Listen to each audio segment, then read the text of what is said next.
Magdiwang tayo sa ating debosyon, purihin ang Panginoon. Viva poong Jesus Nazareno, awit at papuri alay namin sa'yo. Dinggin ang dalangin at pagsamo ng bayan mo. Viva poong Jesus Nazareno.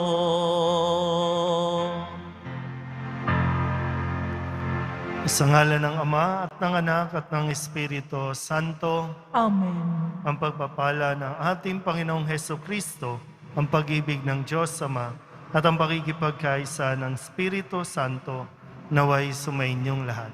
At sumainyo rin. Mga minamahal kong mga kapatid, sa ikalawang pagkakataon, ipaalam ni Jesus sa kanyang mga apostol ang nakaambang kamatayan niya sa krus. Upang tayo ay maging marapat gumanap sa banal na pagdiriwang, aminin natin at pagsisihan ang ating mga kasalanan. Inaamin ko sa makapangyarihang Diyos at sa inyo mga kapatid, na lubha akong nagkasala sa isip, sa salita at sa gawa, at sa aking pagkukulang. Kaya isinasamo ko sa mahal na Birheng Maria, sa lahat ng mga anghel at mga banal, at sa inyo mga kapatid, na ako'y panalangin sa Panginoong ating Diyos. Kawaan tayo ng makapangyarihang Diyos, patawarin tayo sa ating mga kasalanan, at patnubayan tayo sa buhay na walang hanggan. Amen. Panginoon, kaawaan mo kami. Panginoon, kaawaan mo kami. Kristo, kaawaan mo kami. Kristo, kaawaan mo kami. Panginoon, kaawaan mo kami. Panginoon, kaawaan mo kami. Luwalhati sa Diyos sa kaitaasan, kaloob sa lupa ay kapayapaan. Pinupuri ka at ipinagdarangal, sinasamba ka dahil sa dakila mong kalwalhatian. Panginoon naming Diyos sa ilang langit, Amang makapangyarihan, Panginoong Jesucristo, buktong na anak ng Diyos, Kordero ng Ama, ikaw na nag-aalis ng mga kasalanan ng sanlibutan. Tanggapin mo ang aming kahilingan, ikaw na naluluklok sa kanan ng Ama, maawa ka sa amin. Ikaw lamang ang banal, Panginoong Jesucristo, kasama ng Espiritu, sa luwalhati ng Ama. Amen. Amen. Amen. Amen. Manalangin tayo. Ama naming makapangyarihan, itinakda mo ang lahat ng mga utos mo ay mauwi sa pag-ibig sa iyo at sa kapwa-tao. Ipagkaloob mo sa pagtalima namin sa mga ito, kami pagindapatin mong sumapit sa buhay na walang katapusan sa pamamagitan ni Jesucristo kasama ng Espiritu Santo magpasawalang hanggan. Amen. Magsiupo ang lahat. Pagbasa mula sa aklat ng karunungan. Sinabi ng mga masasamang tao, tambangan natin ang mga taong matuwid, pagkat hadlang sila sa ating mga balak. Ipinamumukha nila sa atin ang pagsuway sa kautusan, at sinasabing tayo'y nagkasala laban sa kaugalian. Tingnan natin kung ang salita nila'y magkakatotoo, kung ano ang mangyayari sa kanila pagkamatay nila, kung ang mga matuwid ay anak nga ng Diyos. Sila ay tutulungan niya at ililigtas sa mga kaaway.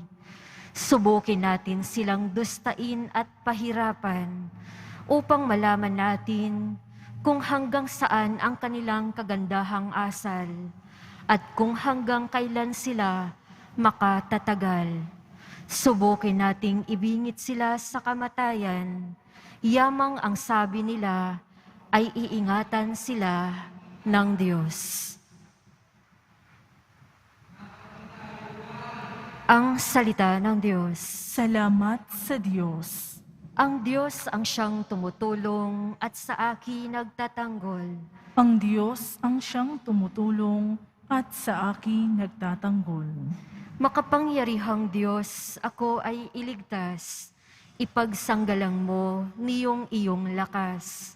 Dinggin mo, O Diyos, itong iyong anak. Sa aking dalangin, ngayoy binibigkas. Ang Diyos ang siyang tumutulong at sa akin nagtatanggol. Ang nagmamataas ay laban sa akin. Hangad ay malupit, ang ako'y patayin. Sila'y mga taong ang Diyos ay di pansin. Ang Diyos ang siyang tumutulong at sa akin nagtatanggol. Batid kong ang Diyos ang aking katulong. Tagapagsanggalang ko ang Panginoon. Buong galak naman akong maghahandog ng pasasalamat sa Panginoong Diyos dahilan sa kanyang mabuting kaloob. Ang Diyos ang siyang tumutulong at sa akin nagtatanggol.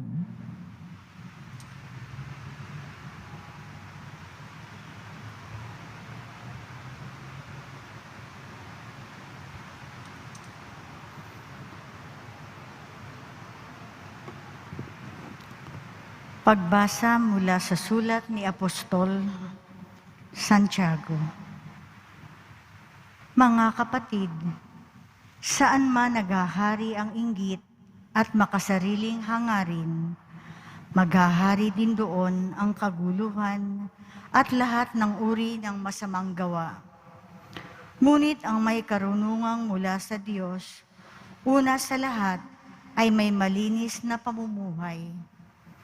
Siya'y maibigin sa kapayapaan, mahinahon, mapagbigay, mahabagin, at masipag sa paggawa ng mabuti, hindi nagtatangi at hindi nagkukunwari. Ang namumunga ng katuwiran, ang binhi ng kapayapaang inihasik ng taong maibigin sa kapayapaan. Ano ang pinagmumula ng inyong alitan at paglalaban-laban? Hindi ba't ang masasamang nasa na namumungad sa kalooban ng bawat isa sa inyo at pawang magkakalaban-laban? Mayroong kayong pinakamimithi, ngunit hindi ninyo makamtan, kaya't papatay kayo kung kailangan. Mapasa inyo lamang ang mga ito. Dahil sa inyong pag-iimbot sa mga bagay na hindi inyo, kayo'y nagkakagalit at naglalaban-laban.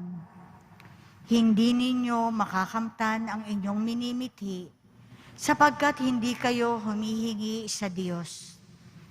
At humingi man kayo, wala rin kayong natatanggap sapagkat masama ang inyong layunin. Humingi kayo upang gamitin sa kalayawan. Ang salita ng Diyos. Salamat sa Diyos. Magsitayo po ang lahat.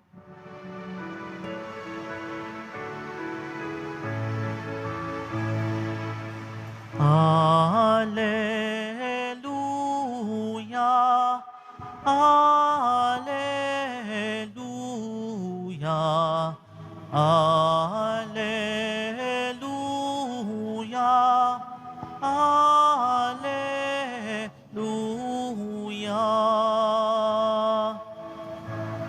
Tayo'y tinawag ng Diyos upang magningning na lubos sa aral ni Kristo Jesus. Alleluia, Alleluia, Alleluia.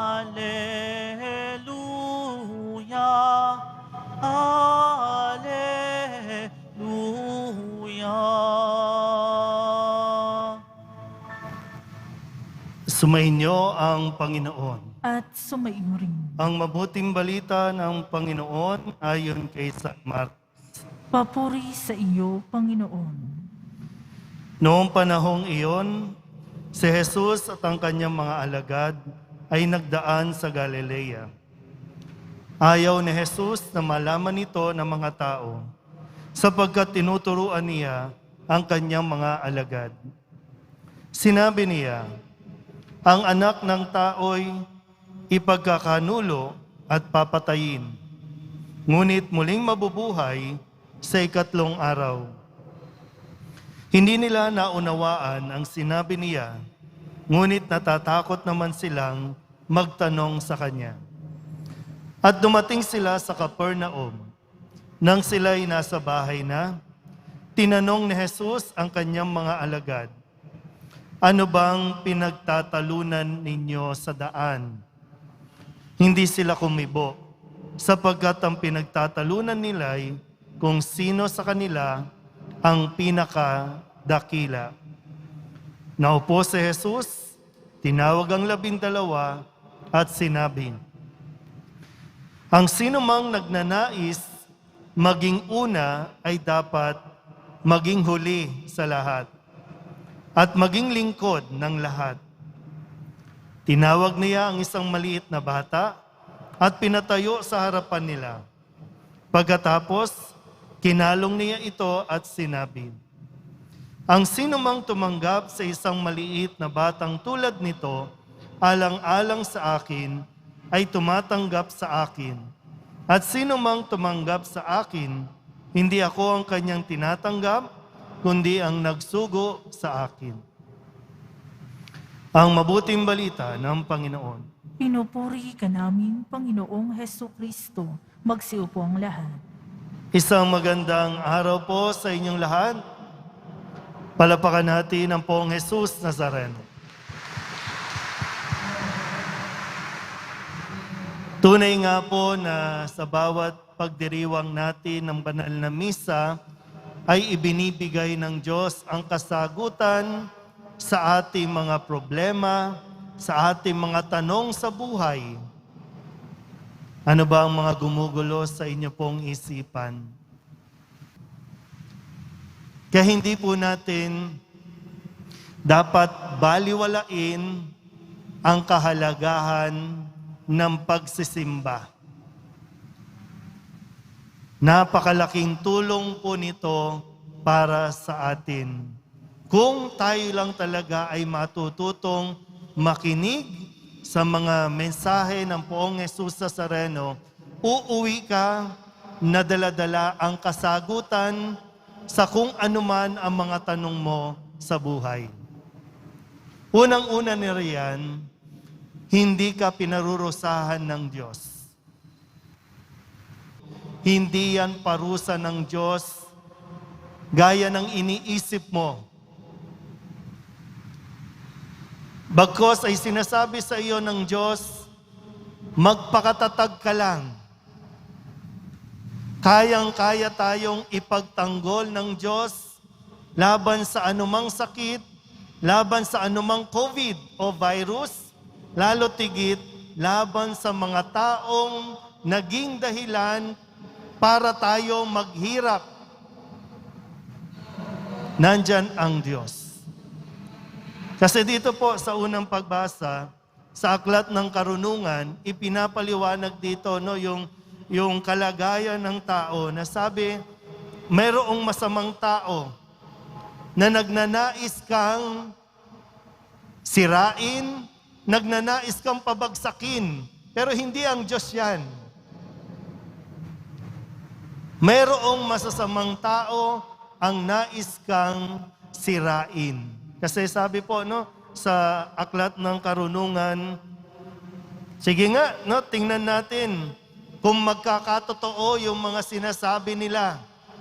Tingnan nga natin kung magkakatotoo, kung talagang sila'y alagad, mga anak ng Diyos. Tingnan nga natin kung ipagtatanggol sila ng Diyos. Bakit ganon, Father? Nagkasakit pa rin ako. Bakit hanggang ngayon? hindi pa rin ako gumagaling.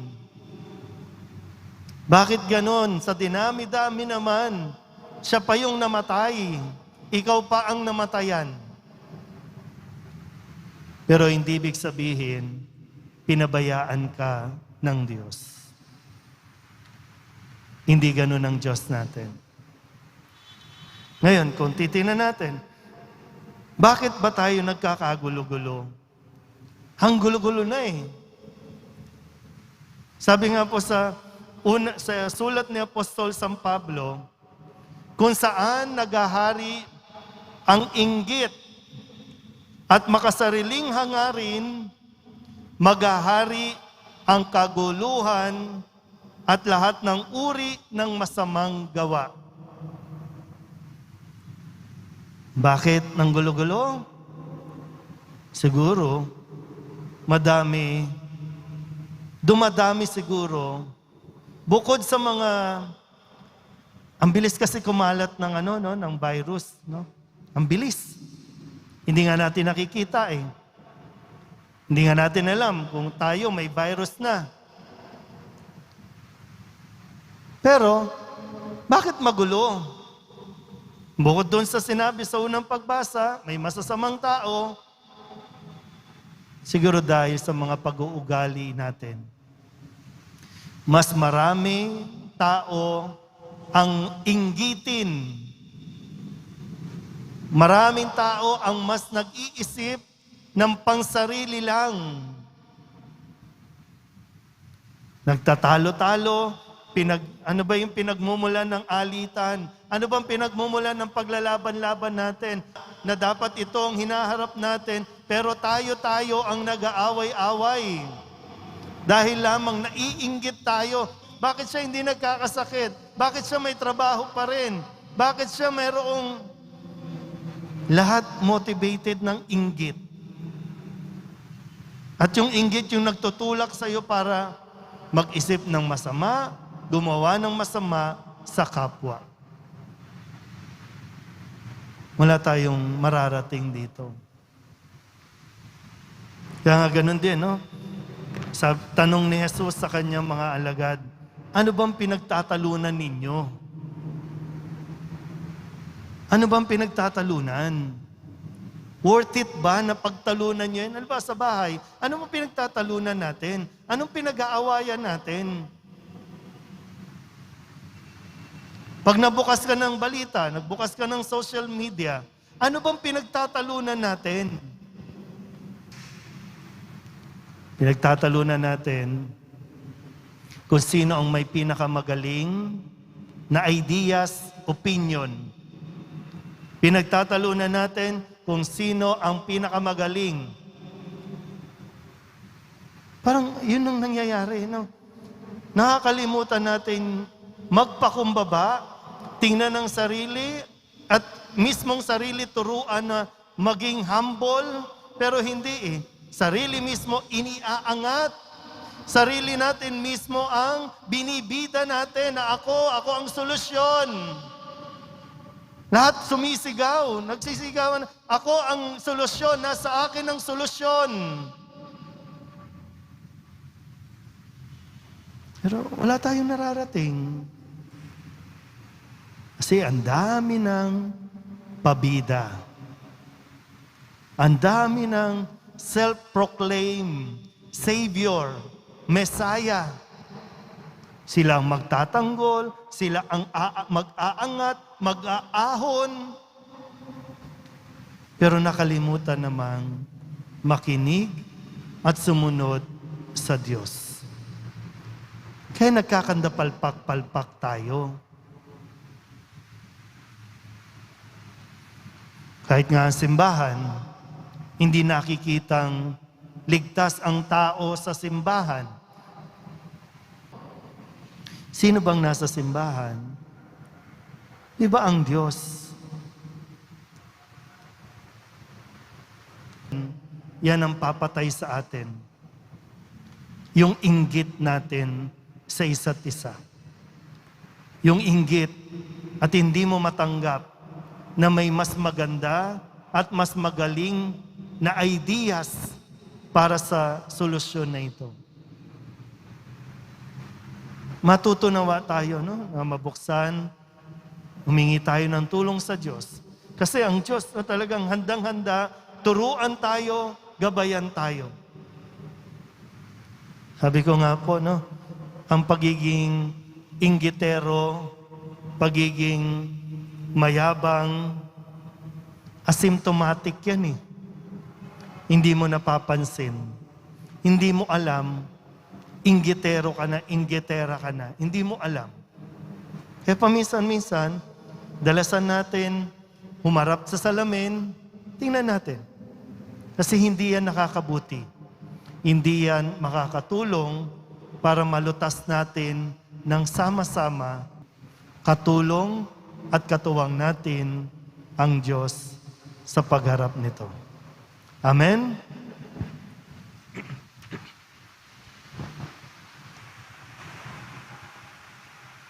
Magsitayo po ang lahat. Ipahayag natin ang ating pananampalataya. Sumasampalataya ako Sa Diyos amang makapangyarihan sa lahat, na may gawa ng langit at lupa, sumasampalataya ako kay Hesukristo, iisang anak ng Diyos, Panginoon nating lahat. Nagkatawang tao siya lalang ng Espiritu Santo, ipinanganak ni Santa Mariang Berhen, pinagpakasakit ni Poncio Pilato, ipinako sa krus na matay inilibing, nanaog sa kinaroroonan ng mga yumao, nang may ikatlong araw na buhay na mag-uli, umakyat sa langit, naluluklok sa kanan ng Diyos amang makapangyarihan sa lahat. Doon magmumulang paririto at hukom sa nangabubuhay at ng matay na tao. Sumasampalataya naman ako sa Diyos Espiritu Santo, sa banal na simbahang katolika, sa kasamahan ng mga banal, sa kapatawaran ng mga kasalanan, sa pagkabuhay na muli ng nangamatay na tao, at sa buhay na walang hanggan. Amen. Minamahal ko mga kapatid, manalangin tayo sa Amang Dakila upang ating matamo ang kababaang loob na siyang ipinakita sa atin ng kanyang anak noong lubos-lubusan niyang tinanggap ang krus ng ating kaligtasan. Ang ating itutugon, Panginoon, dinggin mo ang iyong bayan. Panginoon, dinggin mo ang iyong bayan. Gabayan nawa ng Santo Papa, mga obispo, mga pari, mga reliyoso at reliyosa ang simbahan, tungo sa kaganapan ng kaharian ng Diyos dito sa mundo, sa pamamagitan ng tapat at banal na pamumuhay. Manalangin tayo. Panginoon, dinggin mo ang iyong bayan. Maging instrumento nawa ng paghihilom ang mga pinuno ng ating bansa. Sikapin nawa nilang masugpo ang mga huwad na balitang nagdudulot ng pagkakawatak-watak sa ating bansa. Manalangin tayo. Panginoon, dinggin mo ang iyong bayan.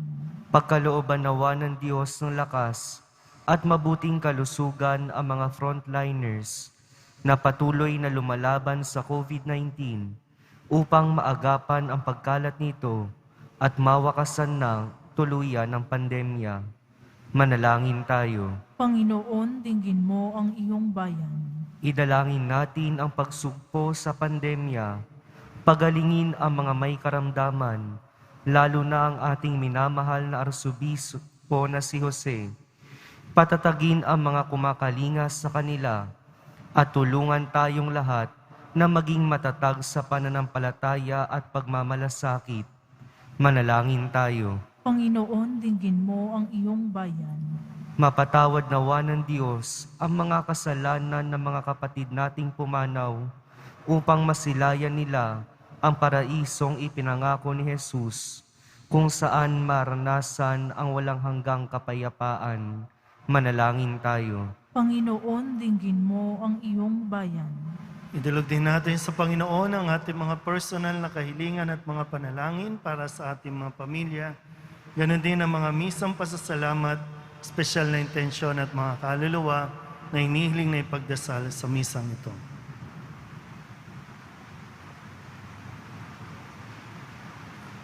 Ang lahat ng ito hinihiling namin sa ngalan ni Kristong aming Panginoon. Amen. Magsiupo ang lahat.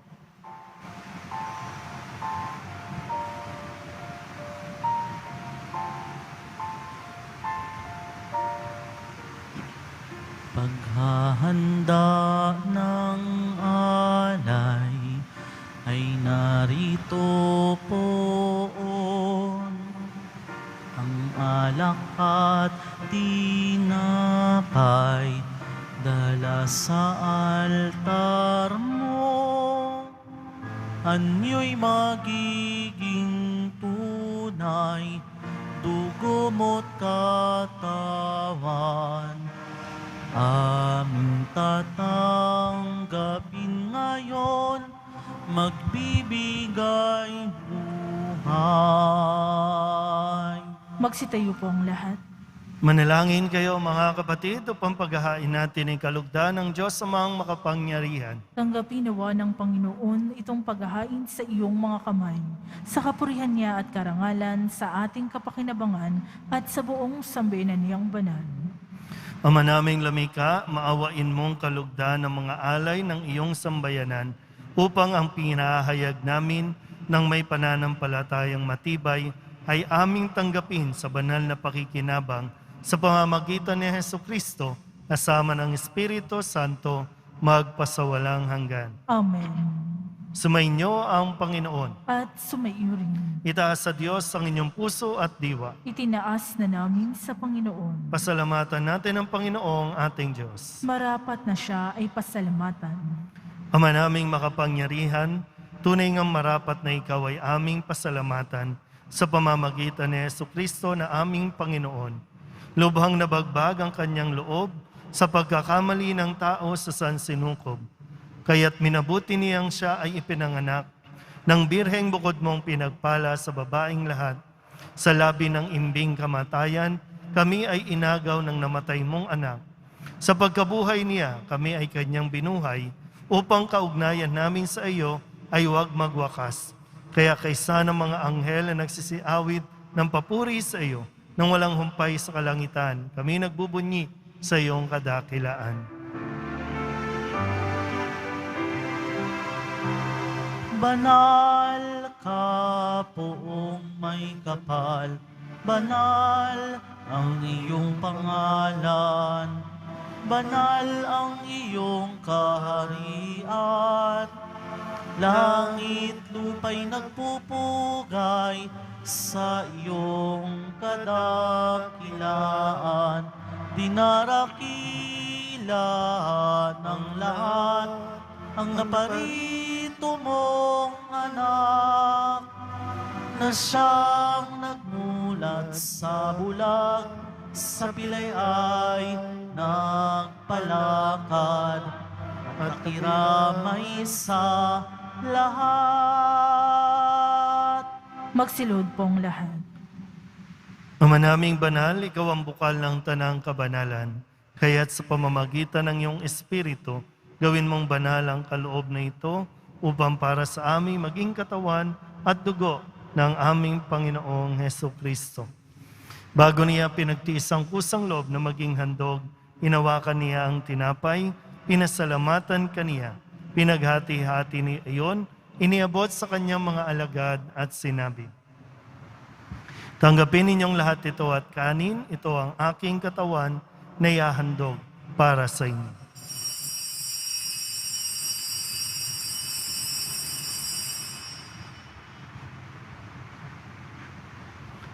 Gayun din naman ang matapos ang hapunan, hinawakan niya ang kalis, muli kaniyang pinasalamatan.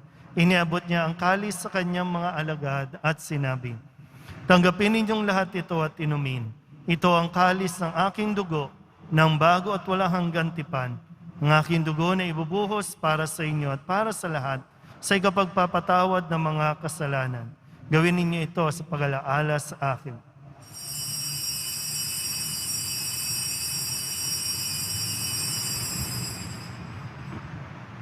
Magsitayo po ang lahat.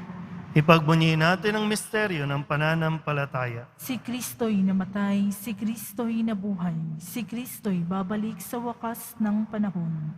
Ama, ginagawa namin ngayon ang pag-alaala sa pagkamatay at muling pagkabuhay ng iyong anak, kaya tiniaalay namin sa iyo ang tinapay na nagbibigay buhay at ang kalis na nagkakaloob ng kaligtasan. Kami napapasalamat dahil kami iyong minarapat na tumayo sa harap mo para maglingkod sa iyo. Isinasamo namin kami magsasalo-salo sa katawan at dugo ni Kristo ay mabuklod sa pagkakaisa sa pamamagitan ng Espiritu Santo. Ama, lingapin mo ang iyong simbahang laganap sa buong daigdig. Puspusin mo kami sa pag-ibig kay San Francisco na aming Papa at ni Jose na aming Obispo at ng Tanang Kaparian.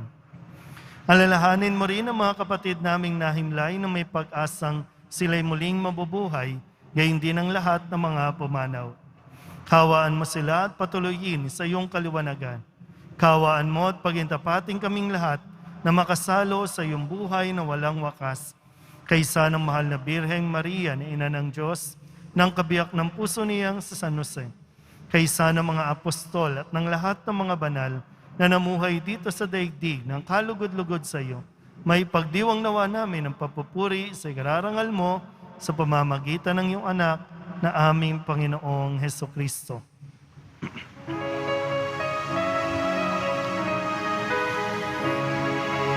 Sa pamamagitan ni Kristo, kasama niya at sa Kanya, ang lahat ng parangal at papuri ay sa iyo, Diyos Amang makapangyarihan, kasama ng Espiritu Santo, magpasawalang hanggan.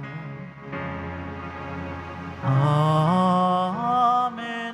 Amen. Amen. Amen.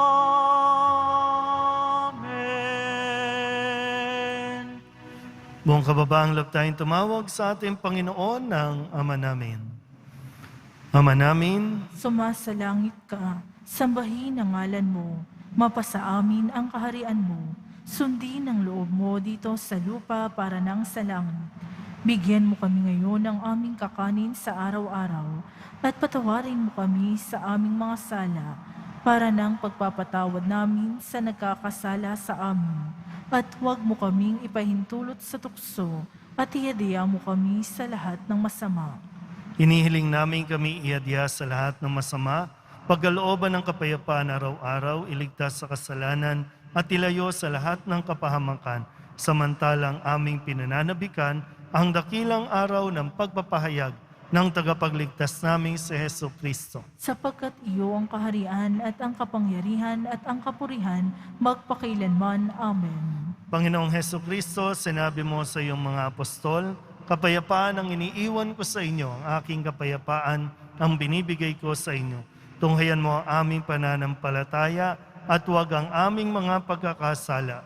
Pagkalooban mo kami ng kapayapaan at pagkakaisa ayon sa iyong kalooban, kasama ng Espiritu Santo, magpasawalang hanggan. Amen. Ang kapayapaan ng Panginoon ay laging sumainyo. At sumainyo. Magbigayan po tayo ng kapayapaan sa isa't isa.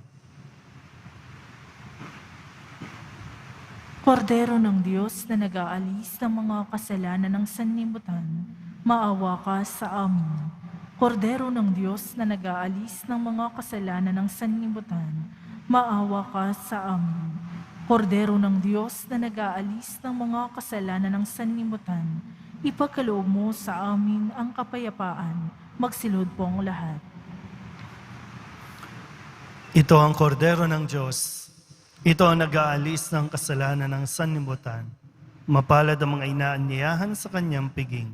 Panginoon, hindi ako karapat-dapat na magpatuloy sa iyo, ngunit sa isang salita mo lamang ay gagaling na ako. Katawan ni Kristo, Amen.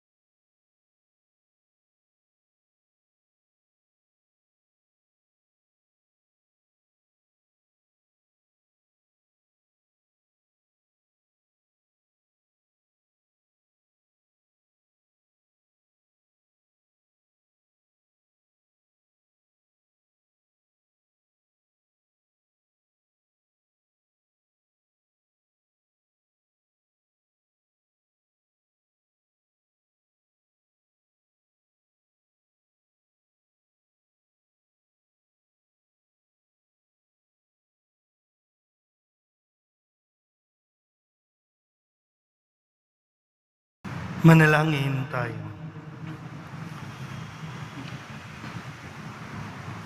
Ama naming mapagmahal, kaming pinapagsalo mo sa banal na pakikinabang ay patuloy mong kaawaan at tulungan upang ang aming tinanggap ay sa nawang umiral sa pamumuhay namin sa araw-araw. Bunga ng iyong pagtubos na aming ipinagdiriwang sa pamamagitan ni Jesucristo kasama ng Espiritu Santo magpasawalang hanggan. Amen. Sumainyo ang Panginoon. At sumaiyo rin. Manalangin tayo para sa pagbabasbas. Mahal na poong Jesus Nazareno, inihayag mo sa pamamagitan ng krus ang walang maliw na pag-ibig ng Diyos sa sangkatauhan. Pakinggan mo ang kahilingan ng iyong angkan na nagsusumamo sa iyo. Makamtanawa nila ang iyong katugunan at tanggapin ang kasagutan na may utang na loob na tinatanaw. Basbasan din po ninyo ang kanilang mga imahin at dasalan at lahat ng mga may karamdaman. Sa pamamagitan ng bendisyon na ito, naway maalala nila ang mga pangako nila noon sa binyag na ikaw ang kanilang iibigin at paglilingkuran bilang Panginoon magpasawalang hanggan. Amen. At pagpalain kayo ng makapangyarihang Diyos, Ama at Anak at Espiritu Santo. Amen. Umayo kayong taglay ang kapayapaan ng poong Jesus Nazareno. Salamat sa Diyos. Magandang araw po.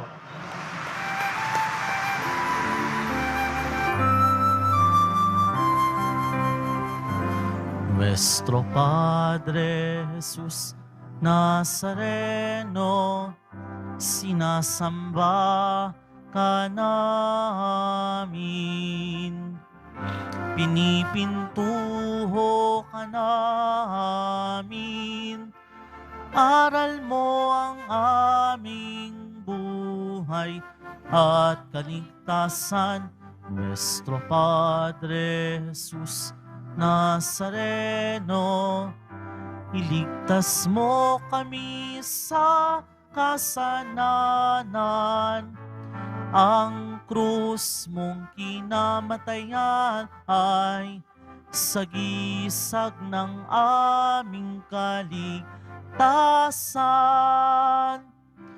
Nuestro Padre Jesus Nazareno, dinarangal ka namin. Nuestro Padre Jesus Nazareno, nilulwalhati ka namin. Nuestro Padre Jesus Nazareno, dinarangal ka namin. Nuestro Padre Jesus Nazareno, nilulwalhati ka namin.